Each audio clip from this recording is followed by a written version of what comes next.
Today's guest believes the most important meeting on your calendar isn't always with your biggest prospect. It's your one-on-one with your sales team members. Jeff Cummings has turned those meetings into a high-impact engine for performance, blending structure, AI, and years of leadership experience. In this conversation, Jeff shares how to make every one-on-one matter, why people, not just numbers, drive results, and how to coach like you mean it.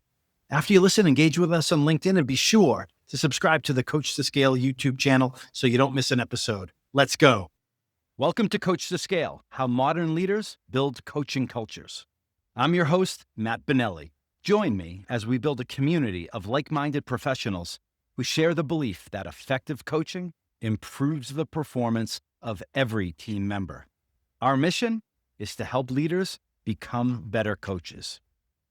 The Coach to Scale podcast is sponsored by Coachum, the world's first AI coaching execution platform that leverages evidence-based coaching to increase quota attainment.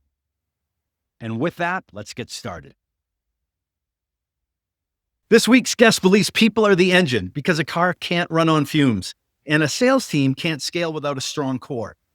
He brings with him 20 plus years of leadership experience in customer success, call center management, tech support, sales, with a focus on customer retention and recurring revenue. He's built and led teams that thrive through intentional connection.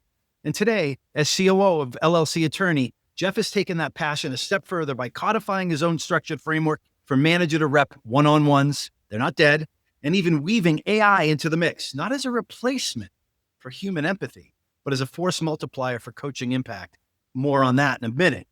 And based out of the lovely and vibrant island of Puerto Rico, Jeff Cummings, welcome to Coach to Scale. Yeah, thank you so much. Thanks for having me. And yes, the weather is warm but beautiful down here right now, as always. Awesome. Love the vibrancy of San Juan. Candidly, I've only been to Puerto Rico once, but it was a great experience and look forward to getting back there someday. So thanks for joining us, Jeff. We'll get right into it. And we've had conversations over the years, and I've always been really enamored with the energy and enthusiasm that you bring to the profession that I've chosen as my own. Here's the myth buster question. What's a myth about coaching, leading salespeople, people in general, that you believe is misguided or maybe even complete BS? Well, yeah, I almost call it the leadership lie we tell ourselves, which is that we don't have time for one-on-ones, or we think that when we do have time, we don't make one-on-ones effective. We just don't lean into them perfectly. And, or they save it for, they save feedback sessions for the yearly review. Wait for a year and then welcome to the box of surprises that we're going to open up here together. And so I think that just really thinking that the one-on-ones aren't like the key to unlocking success and accountability with your teams. And so, yeah, I mean, because a lot of times people say, "Oh, I don't have time," right? And I think you just aptly named that, dubbed it the leadership lie. I mean, what do you say to leaders who say, Jeff, I just, with everything you want me to do, I just don't have time? It's funny. First of all, one-on-ones don't have to be hard, and they don't even really have to be that long. But more importantly, I think as leaders, we have to realize that the people are actually the engine that make a company go. We think that we're, as leaders, the ones that make the company go. And I feel like that's a bit of an illusion. And one of the analogies I like to use is it's like a car. Get into a car with no engine, sit behind the wheel, feel like the big deal that you are, and see how far you go.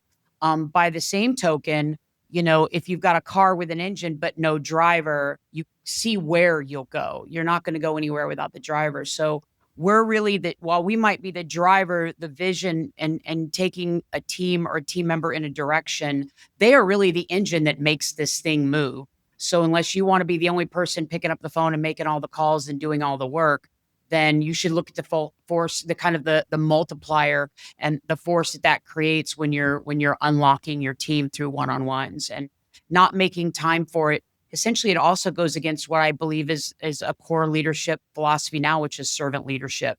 You have to serve your team. And where you serve an individual most is when you're sitting down with them in a one-on-one session.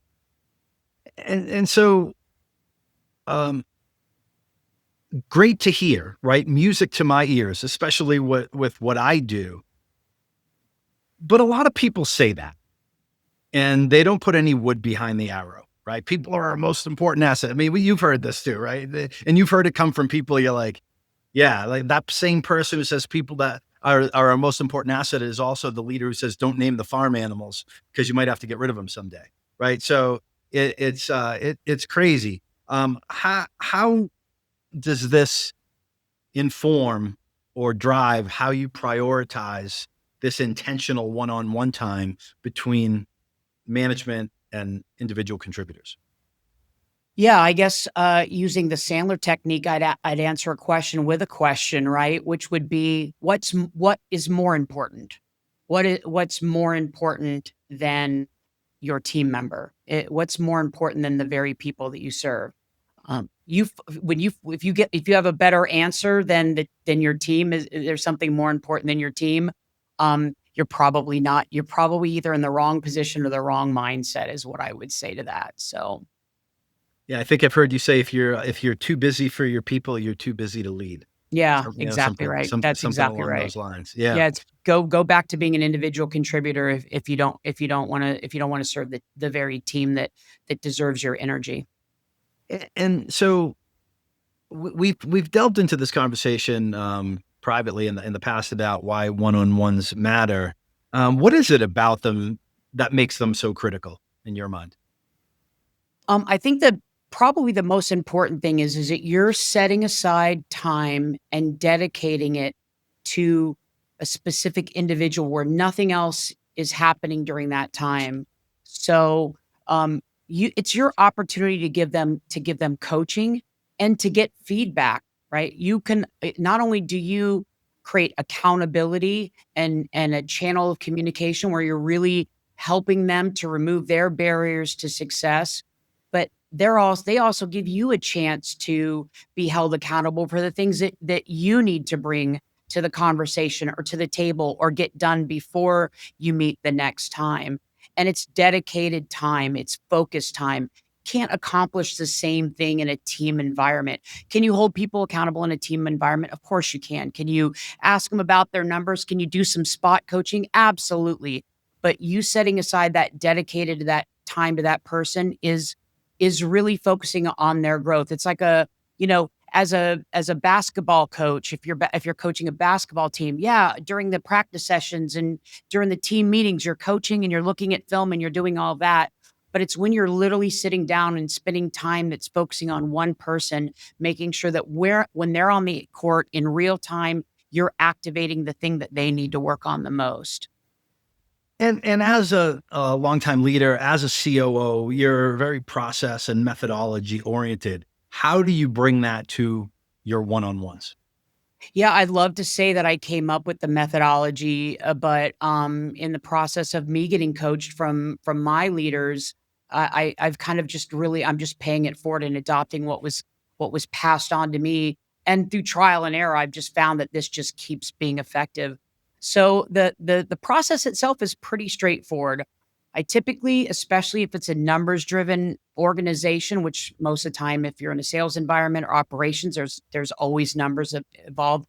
Pull up the dashboard, take a look at the numbers. You got to have them there in front of you. You got to have almost like a place to a grounding moment, and it starts typically with performance. And then the process goes like this.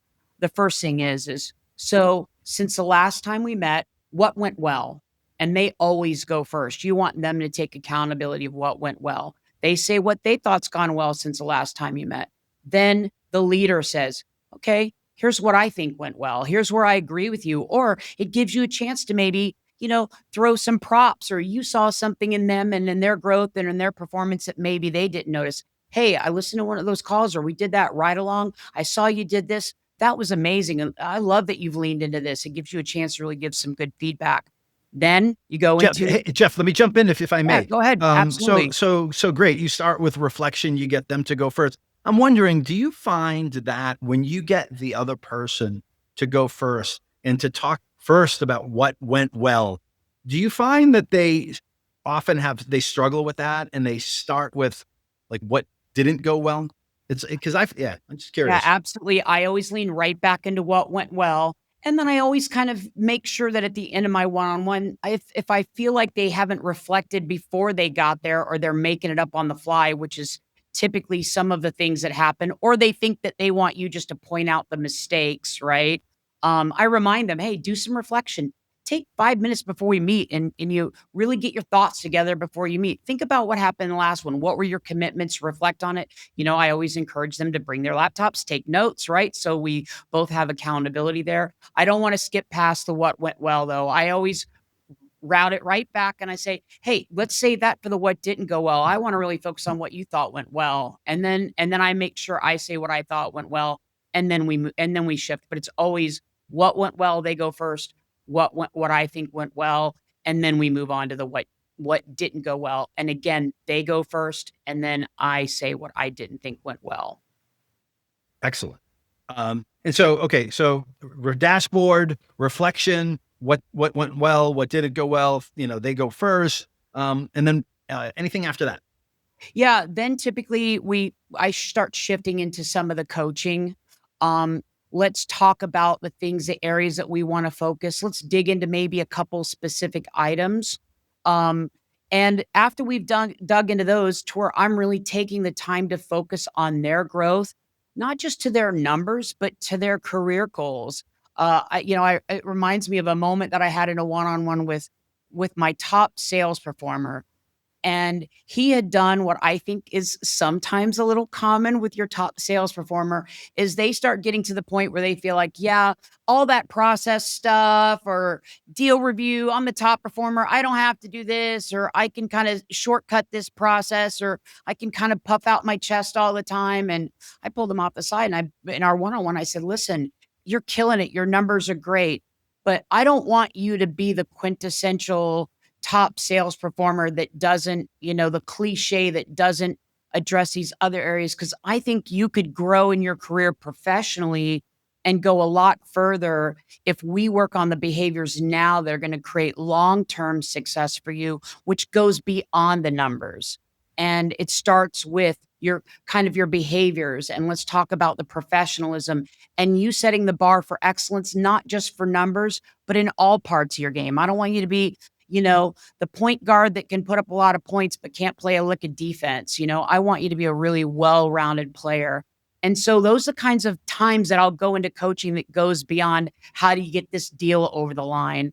And I believe that when you put your personal energy into someone's long-term professional growth that goes just beyond serving this month or this quarter or even just this company, people see that and then they say, oh, you're actually invested in me as a person. You're really trying to grow me and you're thinking about me outside of just what I do for you. You get so much greater investment and performance from them. And it's something that in some ways as leaders, we're also creating legacy, right? Like we're planting the seeds of our legacy for people to go out and be that next generation or grow in their careers. And that's the kind of stuff that makes me feel really proud. So I really would like to dig into areas of growth, professional goals outside of this month or this quarter. I don't want it to be transactional. I want it to resonate with them as we're humans, right? So that I want to make sure I lean into that.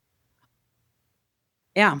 So great. I love the point you made about meeting them where they are, coaching them on how to improve themselves. Like it's not peanut butter coaching. It's how do I make, if you're sitting down with me, it's how can I help Matt get better at what Matt needs to get better at? Because what Matt needs to get better at is different than what Jeff needs to get better at versus what Sean or Christina, like whatever, right? So, and I think people respond to that where they think you, my manager, you are investing in me. And the dividend, like that's hard work, right? So I think the point I want to make there is that's hard work. But what I hear you saying is the juice is worth the squeeze.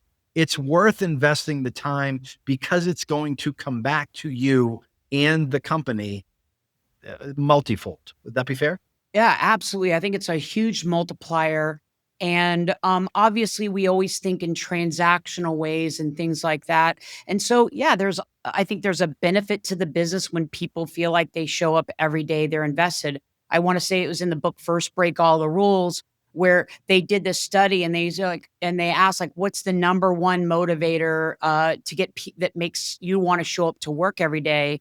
And it ended up not being comp. It was their leader, the person that they report to. And so that just goes to show the value that they put in that relationship. So when you're putting that same value into the relationship, that you're really unlocking things that can't just be unlocked through, a transactional moment. You're really getting into the meat of things, I think. And I think that's really important.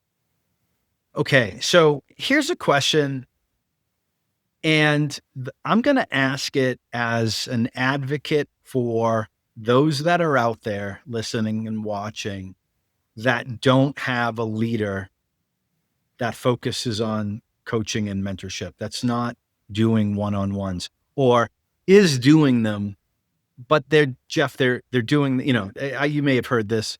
My manager does one-on-ones every week, but it's nothing more than a forecast call, nothing more than a forecast meeting. What do you say? What is one thing somebody can do if whether they're a new salesperson, they're someone who's been around a while, that is either not getting the one-on-one or is getting the one-on-one, but it's just a forecast call? What can they do? Yeah, well, I can tell you what I've done throughout my career, and I even did it when I first joined this company. Is I put the specific one-on-one on my CEO's calendar, and I ran the playbook with him for the first time. And he said, I've been doing one-on-ones for years and I've never kind of worked through this process. And so I took the accountability and the ownership, and I ran the playbook with my leader to get us into that pattern. And if all we do is a forecast call when we get together, then I'm going to ask, at least, can we get together once every couple weeks or once a month and just spend the time together? And then, some of my team members, hey, listen, I'm not perfect. I definitely have times when my calendar gets absolutely insane. And my team members, they will come chase me down and be like, hey, I don't see a one-on-one on the calendar for this week, or we missed, I know you're on the road for a conference last week. I'd really like to get that one-on-one. They're holding me accountable to it as well. And then it kind of, again, it's like a grounding because they're holding me accountable.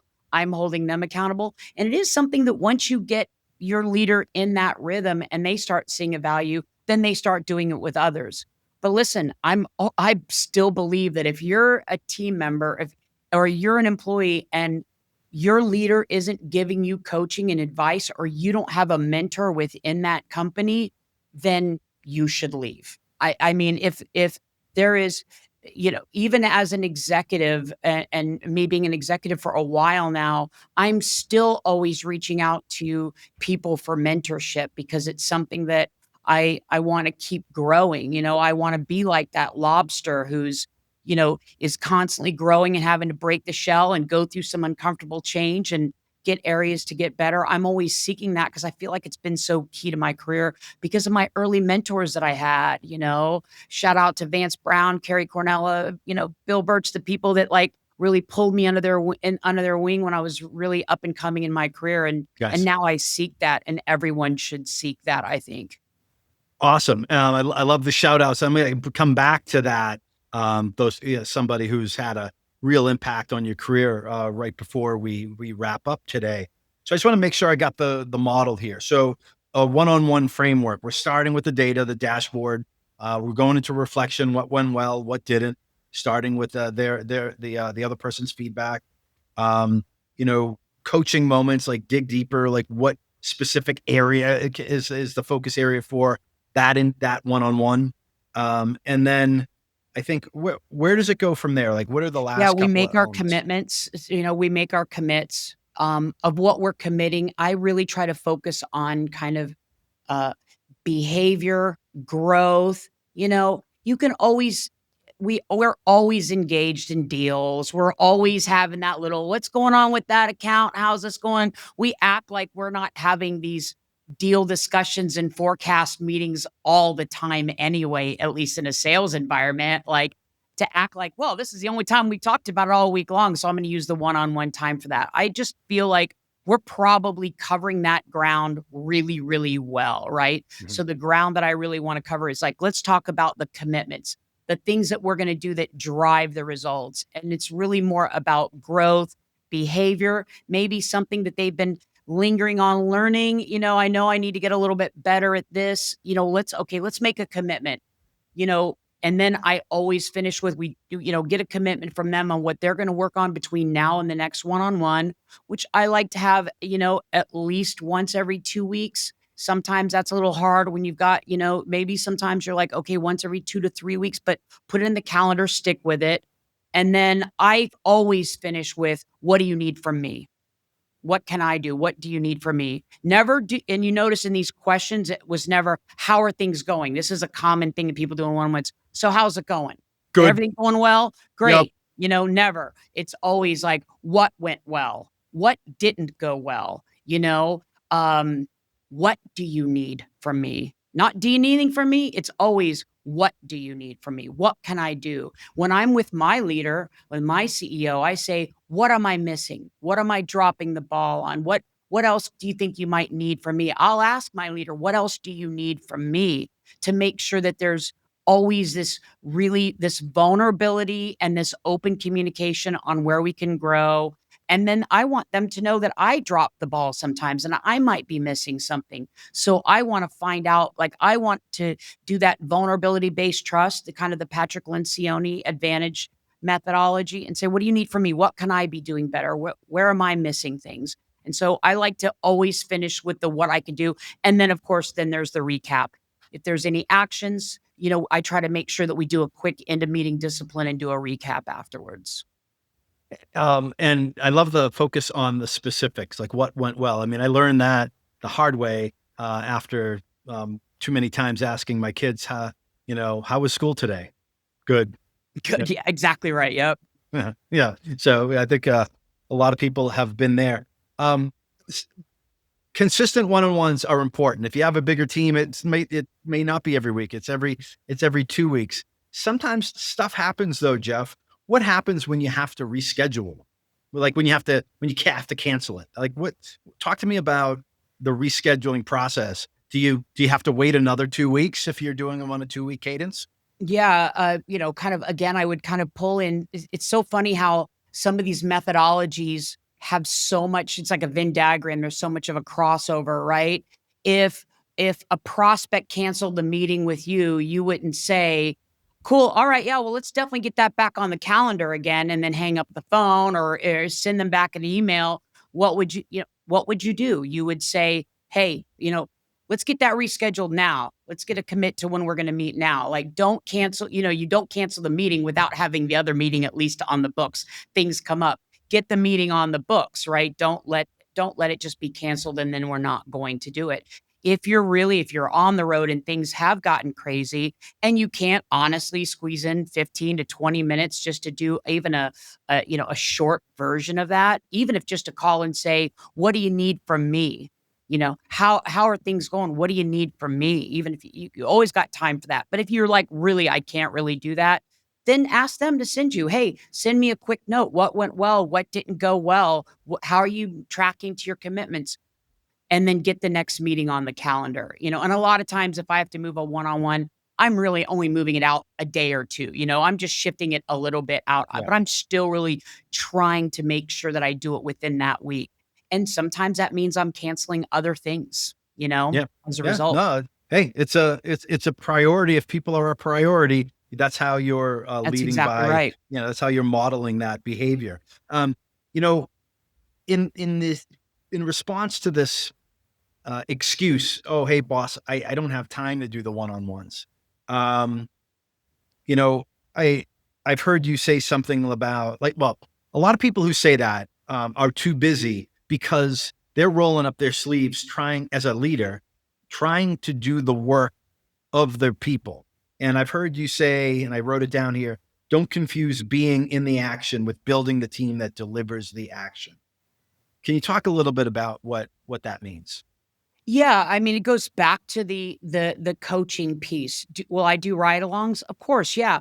But if I'm going to do a ride-along, it's not to close the business, believe it or not. If I'm doing a ride-along or if I'm getting on a call, immediately after that ride-along, and if I can't, then it's going to be in the one-on-one for sure, is I'm going to say, what went well in that meeting with that prospect? What did you notice what I did? What did you do? Where did you think that could go better? I love doing that in the car after doing a customer visit.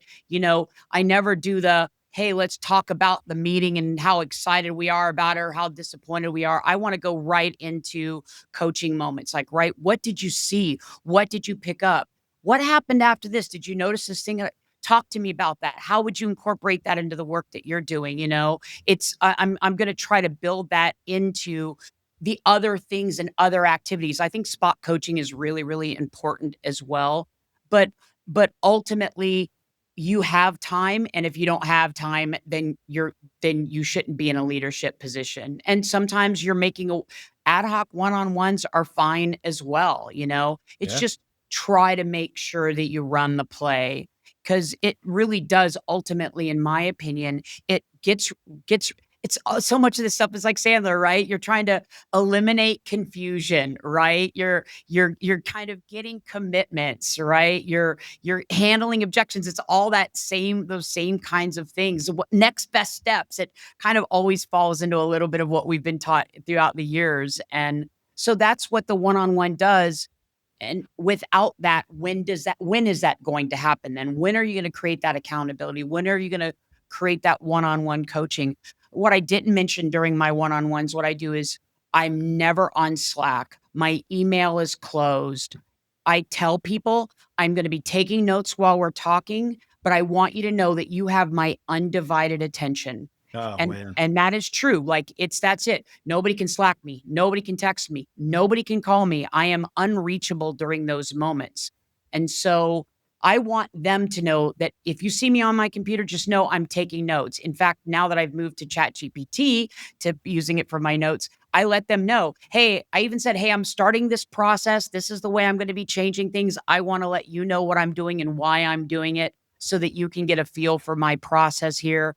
And I even let them know, hey, things are going to change, even though we've been doing it for the same way for 2 years or whatever the case may be. I wanted to let them know that I was trying some new things with my process. But I just believe it's just something you have to be disciplined about.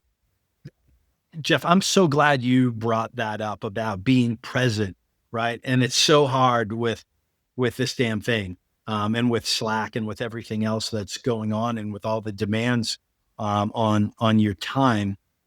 But isn't it the biggest, like, I don't care about you signal when you're talking to someone, whether it's, on the video platform like this, or in face to face, and someone's got their head down, they're like, yeah, yeah. And they're like in their email. Yeah, I Um, mean, right now we're talking and my phone is face down, kind of away from me, and I always make sure that my team, if they're gonna see my phone, they always see that it's always face down during one-on-ones, because 'cause I'm sending a very, very clear message that this that right now you are the most important thing to me in the world right now, and that commitment means something to them, and it's a sign of discipline on my side. You never see my phone. I don't wear an Apple Watch for a reason. I don't want any distractions when I'm really focusing my time on my team, because again, they're the thing. They are the magic. That's the people are where the magic happens. It's not with me, it's with them. So that's got to be the focus, right? That energy has to be with them. It's got to be all about them. And yeah. nothing else can take away from that moment. It cheapens it, and it basically says, I'm doing this to check the checkbox. I'm not doing this because I'm genuinely committed. Amen to that. I do wear my Garmin because I love to see how my heart rate goes up and down based on the types of conversations that I'm having. Yeah. So, it sounds like you do this, but somebody shared this with me a long time ago, which is, when just when you're trying to set that meeting at the end, you say, do you have your calendar handy? I'm pulling mine up right now. what one leader does in their one-on-ones. She says, "Oh, hang on a second. I'm going to just put my phone here and put it face down so there are no interruptions," which is basically signaling you should probably do the same thing. You're important to me. Oh, and by the way, you should probably do the same thing. That's exactly And right. yeah, so Yeah. it's I a think little. that once they get into the rhythm and they see that it's a dedicated moment that's really about them, they typically get committed as well. When I find that when they are distracted, it's probably because I'm missing the mark. And on that point, like I can always tell when I've been missing some one-on-ones because things start getting kind of janky, right? Like, uh, dates start getting missed and communication starts to falter and and if the one-on-ones aren't useful and focused, then they're not as focused. And so it is this kind of odd thing that the more energy you put into it, the more results that you get out of it. And conversely, when you don't put energy into it, you can see that these things are things start getting a little bit misalignment changes, right? Kind of back to the advantage Lencioni, alignment starts, you know, expectations, communications, all this stuff starts and then all of a sudden you'll be like, "Oh, wait, yes, we haven't had a one-on-one in a couple weeks. So, I've been on the road or I went on vacation and I got to really get this nailed down and get back into the rhythm of things." And once you start seeing it, you go like, "Oh, yeah, okay, I know exactly what the cause is." Yeah. It's like for me, if I don't put my keys in the same place when I get home every day, then I'm always looking for them. I'm like, "Oh, I remember now. I didn't put them in the same place," and that's why I'm walking around looking for them because I got out of that rhythm of accountability and being smart about it. I have to do that. I have to take a page out of your playbook and put my keys in the same place. Cause I'll tell you what doesn't work. When I say, "Oh, honey, do you know where my keys are?" And she says, "Well, if you put them where you're supposed to, you'd know where they are." Right. Always the same place, always the same place. And the one-on-ones I think are the same way, right? When you've got that rhythm and you see it, you see the results from it. When you don't, you start it might not be immediate, but once you start recognizing it, you'll be like, "Oh, yep, that's right. I need to really get focused on this." And sometimes, especially with top performers, we tend to and I have that habit where I start leaning a little less into the coaching and the growth and that's actually when we need to lean in more. You get so relaxed because you're like, they're killing it. Well, let's just sit down and, shoot shit or whatever for a while, right? That's when I'm really going to lean into like, let's talk about where you're going next. That's when you're supposed to really make the investment. Again, first break all the rules. One of my favorite books. Awesome book. 100%. So now you've built you've leveraged AI as part of your one-on-ones. And again, you went out of your way to say, "I'm not trying to make the one-on-ones robotic. I'm trying to make them better for everybody." How are you leveraging AI in your one-on-ones, and where does that fit in the playbook? Well, I was using OneNote forever, by the way, I think it goes back my OneNote goes back a long time. Um, and so this was a big change for me because I'd always followed this process. But I decided to give AI a try. So what I did is I, through trial and error and actually asking different AI tools to kind of help me build a prompt, I built out a prompt to where it's so awesome now. The engine just keeps getting better where I start by saying, I'm starting a one-on-one with Matt now is what I type into it. And because I've built this prompt that kind of instructs me on what I need to do, where I need to focus, how I need to behave or think in that particular one-on-one. Says, and then the first thing it says is, "What went well with Matt this week? What did he think went well? What do you think went well?" And I'm answering those questions. And then it'll do things like a recap of the last meeting. This was his commitment. It's already got it there for me, right? So I'm not scrambling through my notes. It's already doing it there for me. I said, "Oh, Matt, last time we talked, you really, really were going to commit to nailing this particular thing, prospecting, whatever the case may be. Let's talk about how did you do against that commitment? What were the steps you took? You can really dig into it. And then if it says, "Oh, by the way, I'm waiting for Bradley to get me this one thing," I'll say, create a task for Bradley, or create a task for me to remind Bradley about this thing in our next one-on-one. Then when I sit down with Bradley in our one-on-one, it's already got, here are some of the things that you need to discuss with him this week based on the notes that you've taken in one-on-ones, because he's my sales ops guy, right? So it does that for me. And it kind of helps me to really stay organized and focused, and it creates a record. I've even got it to the point now where I'll say, here's something that Matt's going to work on like over the next 90 days or whatever. And then I can tell it, hey, he's really nailing this now. Remind me about this less often, right? Because especially when you talk about having like, when you start pushing the envelope of what's the ideal of leader to team member ratio, they say like 7 to 8 is the max where you start getting tasked out. If you're like, wow, I've got 10, 11, 12, 13 people, this will really help you to kind of stay organized in your thoughts. And then when I start the day, I'm like, I got one-on-ones with Matt and Angela and Carol today. What are the things I need to be thinking about? Hey, here are some of the things you've covered. So it kind of like does some of these recaps, these refreshers, and it's adding to my task list. So as I'm getting something from them, because remember, part of the playbook is, what do you need from me? If I'm going to capture that, then I actually need to follow through on that. How am I going to get them to follow through on their commits if I'm not following through on my commits? And so now I've even got it tied into where it's creating tasks for me. And now I can ask it, what's on my menu for today? What are the things I need to be thinking about? And it's starting to kind of learn my behaviors, learn the things, and it's been really a super useful tool. It doesn't replace the human moment that I'm having. It's more of a really great tool to keep me organized, keep my thoughts. And then when we're sitting down and I'm saying, hey, let's talk about, you want to be a sales leader. Let's say that the goal is I'd like to be a territory manager.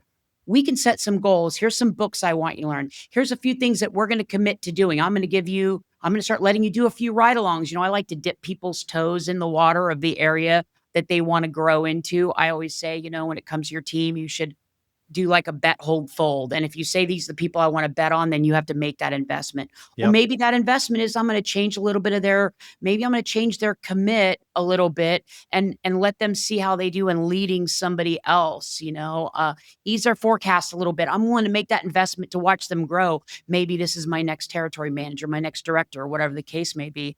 Now I can say like, okay, here are the things that they're doing to grow. Here are the things that I want them to grow. And then ChatGPT kind of keeps that constant reminder as opposed to only looking at the last week or so. And it's really been powerful in that way. And when you start getting a little stretched on team members, this is something that really helps you to stay focused. I love it. And by the way, if anybody wants to, get a copy of my prompt, DM me. Shoot me a message on LinkedIn, or I'll send it to you, Matt, and you can share it with them. My prompt that I've built, they can make some adjustments. I strongly recommend that you obviously use a private GPT because you're having personal conversations. This is also a really good tool when you do have to have difficult conversations. Matt, on these dates, we talked about this. This was your commit. You've got all that there, it's all in front of you. But so you want a private GPT. And if you build the prompt and you tell it about yourself, it really helps guide your conversations, and it starts kind of just giving you the things that you need to maybe fill some of the gaps in the areas for you that you're not as good. Like for me, it's usually time management, organization. So Jeff, people might be, and again, we don't need to go deep on this, but people might be saying that, whoa, I know what ChatGPT is, but we're talking prompts. I kind of know what that means. Private GPT. What's a private GPT? Level set. Yeah, a private GPT is essentially, and you can do it for free, but it's essentially you give them your contact information. You're basically saying like, this is something that I don't want being out in the public cloud. This is something that is private information, is essentially. If you just open up ChatGPT and you just start typing away, it automatically assumes that you want to have that in that conversation, that question public. Because it does use that for mining of information too, right? And so you got to be cautious with your information, especially when it comes to one-on-ones, because they're so confidential. So it's really easy in ChatGPT to create a private GPT, right? When you log in, you click into your private GPT so it knows that you're not just asking it, how many times has Nikola Jokic beat, LeBron James? And I have that here in my my public ChatGPT, by the way. But it's not that kind of stuff. It's more the stuff that you want private and kind of confidential that's yours. And building a prompt is essentially saying, like, I'm going to build a project in ChatGPT. For me, it's called one-on-ones. And I'm going to give it a bunch of instructions that tells it how I want it to interact with me and how I want it to behave and the things that I want it to do for me. And so a lot of people are starting to use ChatGPT just to say, like, you know, ask it basic questions like we've always done with Google, or have it write you an email. But the real power in an AI tool is by building a prompt and giving it very specific instructions of what you want it to do when you interact with it. So it doesn't give you a generic thing that doesn't really apply to you in the way that you operate. It says, what do you want your tone to be? How do you want this to be? How do you want to interact with me? Which then kind of starts just as to unlock you. And for me also, it's just kind of helping to kind of plug some of the gaps that maybe I just don't quite have really dialed in Yeah. yet, Yeah. reminders, time management, tracking tasks. I have mine connected in with my Todoist, which is a time management app, because that's one of my struggles. So that's why I've kind of been using it to not only just capture my notes and help me to really make these one-on-ones more powerful by elevating stuff. Like, I can even say, remind me in 2 months to check in with Matt. Hey, Matt, you committed to reading these 2 books. Ask, and say, here are the books they're going to read. And then when I'm talking, I'm like, give me 3 questions to ask, because maybe it's been 5 years since I read that book. Give me 5 questions to quiz them on what they got from the book and tell me a story from the book, and it'll generate some Yeah. questions, and that helps me kind of keep me a little bit more dialed in during the one-on-one. Well, awesome. Yeah, I mean, scaling attention, not automating empathy, right? I think that's Exactly right. yeah. Yes. So Jeff, we've talked about mastering the art of the one-on-one, the framework, how to rebut the leadership lie. I don't have time. We've talked about the AI playbook and where that fits into running teams and running effective one-on-ones. I just want to pivot on you here. So you're COO. You're over there in Puerto Rico, COO of LLC Attorney. Tell us a little bit. What does the company do, and what do you love about what you're doing with your team there? Well, yeah, I like to say that, or we as a company say that we're a launch pad so that anyone can realize their dreams. And we do business formations, business entities, LLCs, corporations in all 50 states. And the reason why we say we like to be a launch pad so that anyone can realize their dreams is that people who want to start businesses, whether it be a new venture or a side hustle or whatever, they don't want to deal with the Secretary of State and the IRS and filling out all the paperwork and all the administrative work that comes into creating a business and making it compliant. They've got a vision, they've got a dream, they're ready to get started.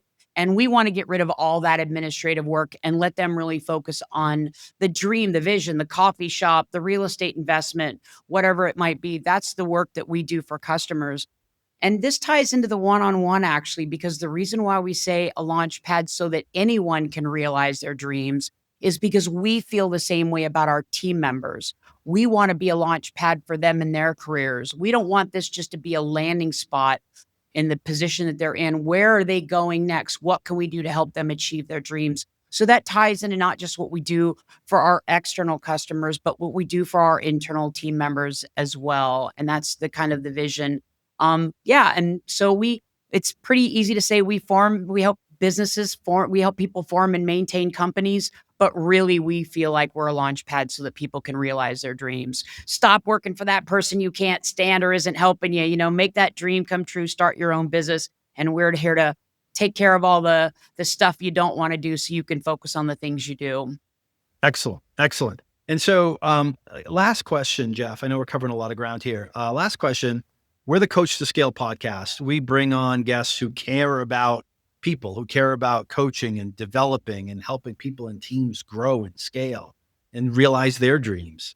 Who is somebody whose coaching or mentorship or leadership has had an impact on you personally? Well, my kind of, everybody has that one mentor that I think has the most impact. And for me, it was a woman that I worked for fairly early in my career named Carrie Cornella. She was our SVP of customer success at a software company for the old heads in sales. Remember the name Goldmine? We were at the time, we're a big CRM. We got crushed by a little startup called Salesforce pretty quickly there, but she was my mentor. And the the thing that I think that really changed my life about her is that she, with regards to her coaching, is that she didn't see me as who I was. She saw me as who I was going to become. And when I first joined the company, I had just cut my hair. I had been in a grunge band. Obviously, this dates me a little bit. I thought I was going to get a big record label. None of that happened, obviously. And I was pretty rough around the edges, to say the least. Not that that much has changed. And I remember I was acting kind of crazy one day, and she said, just being myself. And she's like, "Hey, I love the edge. Just smooth these out a little bit." She's like, "Because you're going to be an executive one day and you need to start thinking like that and acting like that." And I was like, "I'm just a entry level rep. I'm a tattooed cussing punk rock guy or whatever. That's never going to happen." And she was like, "You don't even see it, but we do.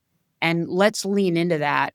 And then there were tough moments. She pulled me off the side, and she was the one that taught me about adapting to change. It's so funny. I talk about being the lobster now, but back then when something would change at the company, it was so disruptive to me. I was like, "What are we doing now? We just got this thing figured out. Now we're changing it again." And just a lot of one-on-ones, powerful one-on-ones, great coaching moments. Sometimes some of them are hard. She's like, "I'm an executive of the company. I'm not your soundboard for rough ideas. I love the creativity. You need to go bake these first and come back and be organized. Don't waste my time." And some of these discussions were really, really tough, but they were so incredibly formative. Every time I get a new role, or I'm at a fantastic company like I am here with this amazing culture. We're such a culture-driven company, but I always call her and I always say, "Oh my God, I got this new opportunity. I'm really excited about it. I wouldn't be here if it wasn't for you. And Wow. I want to call you and thank you." And she always says the same thing. She always says, "You owe me paying it forward." And she's like, I shine the light, but you walk the path." And I've been saying that 1,000 times ever since, to everybody ever since. And she's like, "What you owe me, the debt that you owe me is paying it forward." So Matt, when we kind of talk about those one-on-ones and that coaching and that mentoring, I have a forever debt that I carry, that I pay it forward. And I always tell my team members that that's the debt that they owe to me, is to pay it forward to the next group. And I know that sounds cliche, but obviously I'm passionate about it. Yeah, I'm so glad I asked the question. And this is the answer that you gave. By the way, what was her name again? Carrie Cornella. Carrie Cornella. Cornella. Carrie Cornella. She is happily retired at this moment. I even wanted her to actually jump onto a meeting with my team so that she could tell them how rough I was at the beginning, because they think I've got it all together. So they're obviously under quite the illusion. But I wanted her to, because I love the humility. I love bringing in the vulnerability-based trust to my team. And I wanted her to join. She's like, "Okay, we'll schedule the meeting. I'll get on like a Google Meet and I'll tell your team how horrific and rough around the edges you were at the beginning." So shout out to Carrie Cornella and Vance Brown, another super impactful person for me in my career as well. That was the detail that you provided. I think is so meaningful and so inspirational. And I just want to drive 2 points home that you did. One you said, and the other one you implied. The implication was when someone's a mentor to another person, that mentor wants to know how, if you absorbed what they shared with you. And you said that every time you get a promotion, every time you get an opportunity, you call her and let her know. You keep her in the loop. So even though she's retired, you stay in touch. And I think I don't think that people just coming into the business realize how important that is to people who are the mentors, like you and I are today to some, right? So you keep them in the loop, let them know what you've been doing with their advice. And the second thing, I don't even know what the second thing is. I kind of lost track, It was but implied. well, yeah. Well, you let them know. I mean, that's the most. Oh, pay it forward.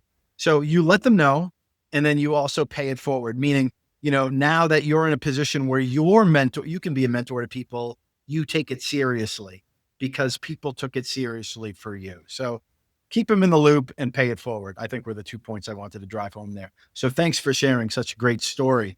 And Jeff, thanks very much for coming on the show today. Really appreciate the energy and enthusiasm and thought that you put into our discussion. Thank you. I really appreciate it. It was an honor being on here. So thank you so much. And yeah, I just love sharing the things that have been shared with me. I would encourage anyone who's listening, run the playbook. Know it's going to be clumsy at the beginning. Commit to it. Let the team members know if you're just trying this out that you're trying it out. Vulnerability-based trust, right? Be vulnerable. Let them know, hey, I'm trying this out. It's going to be clunky. It's probably going to take me some time, but I want to commit to this. I want to really be invested in this. So, ask their permission. Can we take this journey together? And I still do that even when moving to Chat GPT. I'm like, I'm trying something new. Can we do this journey together? And can you bear with me while I figure out how to make this, see if this works while we go through this discovery, and asking their permission to be part of the journey. And don't expect for it to be perfect. And when you miss them, don't beat yourself up and fall into the hole of, well, I missed it now, so now I'm embarrassed, whatever. Just lean in and just keep going at it, because you will see the results, I guarantee you. And once you start doing it, for me anyway, I would never look back. I can't even imagine a world in which I did not run this play. I would not want to lead without this playbook at my disposal. So I encourage people to give it a try. And certainly you can always reach out to me. Again, I don't just pay it forward to the people that I mentor. Anybody who I've mentored, I always say you can always reach out to me, and I'm always willing to give my thoughts. And like I always say, they're worth exactly how much you paid for it, which is nothing. So it doesn't cost you anything. And you can take it or leave it, kind of a thing. But I'm always willing to help someone, if they ever want to bounce ideas or share with me their struggles, I'm always willing to help. Well, awesome. And that's a great place to leave it, Jeff. I mean, we talked about authenticity, vulnerability, trust, consistency, failing forward. We covered a lot of ground with one-on-ones, debunking the leadership lie, and the AI playbook. So awesome stuff. Thank you very much again. And for everybody out there, thanks for watching. Thanks for listening. Engage with us on social media. Let us know what you took away, what you've applied based on what you learned from the discussion today. Let us know what you'd like to see more of.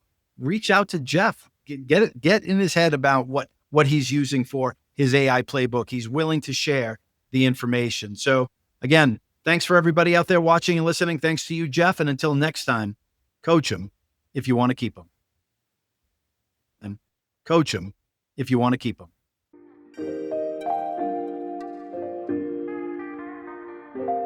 We hope you've enjoyed this episode of Coach to Scale, How Modern Leaders Build Coaching Cultures. For show notes and other episodes, visit us at coachem.io. That's COACHEM.io. And follow us on Twitter at CoachemNow. See you all next week. Thanks for joining. And remember, coach them if you want to keep them.